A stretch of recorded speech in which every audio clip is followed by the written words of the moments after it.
دروس رمضان باب 1 ماہ رمضان کی فضیلت۔ رمضان کا مہینہ اللہ تعالیٰ کی طرف سے برکتوں اور رحمتوں کے نزول کا مہینہ ہے۔ اللہ کے نبی صلی اللہ علیہ وسلم نے اس مہینے کو ماہ مبارک قرار دیا ہے۔ آپ نے فرمایا، تم پر ماہ رمضان آیا ہے جو ایک مبارک مہینہ ہے۔ رمضان وہ مبارک مہینہ ہے جس میں اللہ تعالیٰ کی طرف سے خیر و برکت کے دروازے کھول دیے جاتے ہیں۔ اس مہینے میں دینی ماحول کے اثر سے لوگوں کے دل اس قدر متاثر ہوتے ہیں کہ نیک اعمال کا اہتمام دوسرے دنوں کے مقابلے میں اور بھی زیادہ آسان ہو جاتا ہے۔ دن بھر بھوکا پیاسا رہنے کے باوجود روزے دار کے لیے نماز، تلاوت قرآن، صدقہ و خیرات جیسے اعمال نہ صرف یہ کہ آسان ہو جاتے ہیں بلکہ ان کی مقدار بھی عام دنوں کے مقابلے میں بڑھ جاتی ہے۔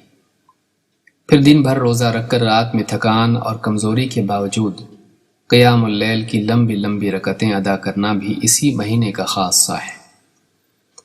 یہ سب کچھ اللہ سبحانہ و تعالیٰ کی طرف سے نہ صرف نیکیوں کے راستوں میں اضافے کی دلیل ہے بلکہ بندے کے لیے توفیق اور استعداد میں بھی برکت کی علامت ہے۔ اس اعتبار سے دیکھا جائے تو ماہ رمضان کا ماہ مبارک ہونا بالکل ظاہر ہے۔ یہاں مشاہدہ ہے کہ رمضان مبارک کے آتے ہی ماحول میں ایک تبدیلی سی آ جاتی ہے۔ ہر طرف ایک نورانی ماحول دکھائی دیتا ہے۔ جن لوگوں پر فرض نمازیں بھی بھاری ہوا کرتی تھیں وہ قیام رمضان کی لمبی لمبی رکعتوں میں صف میں ہاتھ باندھے کھڑے دکھائی دیتے ہیں۔ وہ لوگ جن کے لیے ایک وقت کی چائے چھوڑنا بھی مشکل تھا، دن بھر بھوک پیاس کی تکلیف خوش دلی سے برداشت کر لیتے ہیں۔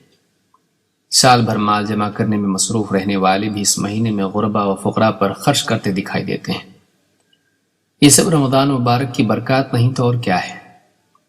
یہ رمضان ہی کی برکت ہے کہ گھر کے بڑوں کے ساتھ ساتھ چھوٹے چھوٹے معصوم بچے بھی صبح سے شام تک روزے کی بھوک پیاس برداشت کرنے کے لیے بخوشی تیار ہو جاتے ہیں، بلکہ بعض تو والدین کے منع کرنے کے باوجود روزہ رکھنے کی ضد کرنے لگتے ہیں۔ رمضان کا روحانی ماحول ہر شخص کو بے عملی سے عمل کی طرف اور سستی سے مجاہدے کی طرف کھینچ لاتا ہے، حتیٰ کہ وہ لوگ بھی جو عام دنوں میں اپنے رب سے بھاگ کر گناہوں کی وادیوں میں جا بسے تھے، شرمندہ ہو کر واپس لوٹ آتے ہیں اور اللہ کے حضور توبہ کرتے اور روتے گڑ گڑاتے دکھائی دیتے ہیں۔ پھر تجارتوں کا فروغ، گھروں میں رزق کی فراخی اور آپس میں ایک دوسرے پر خرچ میں اضافہ بھی اسی برکت کا ایک مظہر ہے۔ پھر رمضان مبارک کا مہینہ نہ صرف اللہ تعالیٰ کی برکتوں کے نزول کا مہینہ ہے بلکہ اسی کے ساتھ ساتھ وہ گناہوں کی مغفرت کا بھی مہینہ ہے۔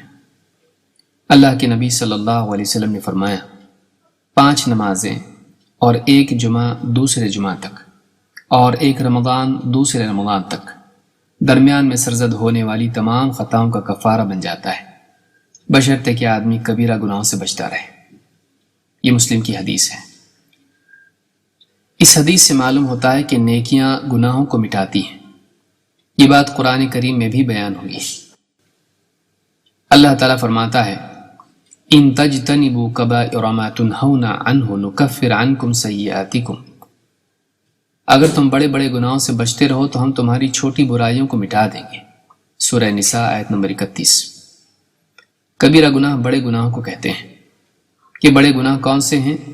ابن عباس رضی اللہ عنہ کے قول کے مطابق کبیرہ گناہ وہ ہیں جن پر دنیا میں حد یعنی سزا، شرعی سزا ہو، یا آخرت میں سزا کی وعید ہو، یا اللہ کے غضب، اس کی لعنت، جہنم میں دخول یا جنت سے محرومی سے ڈرایا گیا ہو۔ یہ بھی اللہ تعالیٰ کا فضل ہے کہ نیک اعمال کے ذریعے جہاں ہماری نیکیوں میں اضافہ ہوتا ہے وہیں دوسری طرف نامہ اعمال سے گناہ بھی مٹا دیے جاتے ہیں۔ لیکن کفارے کے تعلق سے یہ بھی ملحوظ رکھنا ضروری ہے کہ یہ کفارہ صرف چھوٹے گناہوں کا ہوتا ہے، کیونکہ بڑے گناہ بغیر توبہ کے معاف نہیں ہوتے۔ ہاں، اگر اللہ اپنے فضل سے خود ہی معاف کر دے تو یہ اور بات ہے۔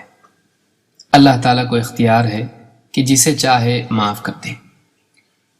2 نمازوں کے درمیان ہونے والے گناہ ان نمازوں کی برکت سے مٹا دیے جاتے ہیں۔ اسی طرح جمعہ سے جمعہ تک اور رمضان سے رمضان تک کے گناہوں کا بھی کفارہ ہو جاتا ہے۔ 5 نمازیں دن کے اعتبار سے، جمعہ ہفتے کے اعتبار سے اور رمضان سال کے اعتبار سے گناہوں کے لیے کفارہ بن جاتا ہے۔ لیکن یہاں ایک اشکال ہی پیدا ہوتا ہے کہ جب 5 نمازوں کے اہتمام سے ان کے درمیان صادر ہونے والے گناہ معاف ہو جاتے ہیں تو پھر جمعہ اور رمضان سے کون سے گناہ معاف ہوتے ہیں؟ امام نووی رحمہ اللہ نے اہل علم کے حوالے سے بات کہی ہے کہ اگر انسان کے نامہ اعمال میں صغیرہ یعنی چھوٹے گناہ ہوں تو نیک اعمال سے چھوٹے گناہوں کا کفارہ ہوتا ہے، اور اگر نامہ اعمال میں چھوٹے گناہ نہ ہوں تو یہ بھی ممکن ہے کہ اس شخص کے بڑے گناہوں میں تخفیف کر دی جائے۔ خلاصہ کلام یہ کہ رمضان ایک نہایت ہی قیمتی موقع ہے۔ اس مہینے میں اللہ رب العالمین اپنی برکتوں اور رحمتوں کے ساتھ بندوں کی طرف متوجہ ہوتا ہے، لہٰذا بندوں کو بھی چاہیے کہ اس مبارک مہینے کی قدر کریں اور شکر گزاری کے جذبے کے ساتھ توبہ استغفار کرتے ہوئے عبادات و مناجات کے ذریعے اللہ رب العالمین کے قرب اور اس کی رضا کے حصول میں اپنے اوقات اور اپنی قوتوں کو صرف کرتے ہیں۔